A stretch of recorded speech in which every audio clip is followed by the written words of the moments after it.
পুটলি নিয়ে পালায় নবীজির ডরে। সুবহানাল্লাহ বলিয়েন আমি বাড়ি যাওয়ার পরে, বলেন না একটু জোরে।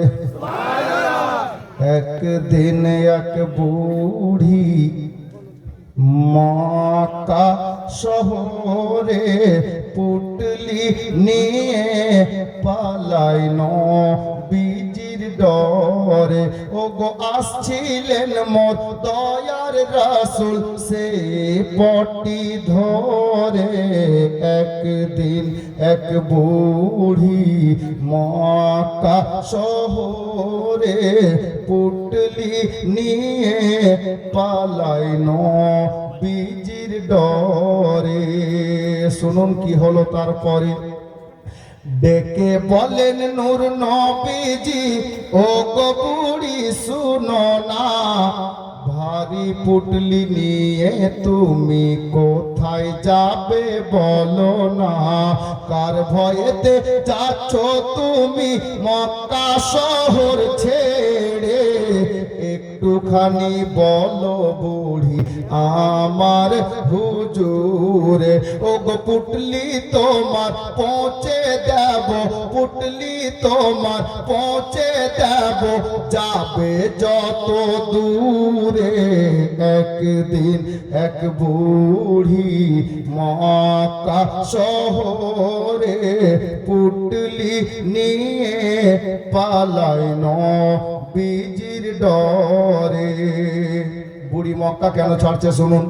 তখন ওগো বুড়ি আমার দয়ার নবীর কাছে বলতে থাকে কেন সে এই শহর ছেড়ে যাচ্ছে। কেন বলছে বাবা শোনো, মোহাম্মদ নামে তেয়া নবী এসেছে হে থাই, যাকে সে পাই কলমা পড়াই আর মুসলমান বানায়।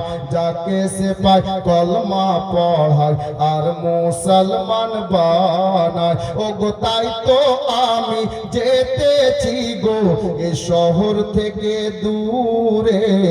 একদিন এক বুড়ি মক্কা শহরে পুটলি নিয়ে পালায় নবীজির ডরে।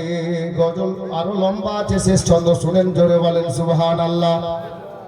পুটলি নামিয়ে বলে বুড়ি ও গো তুমি এত ভালো, আরজ করি বাবা তোমার নামটা একটু বলো।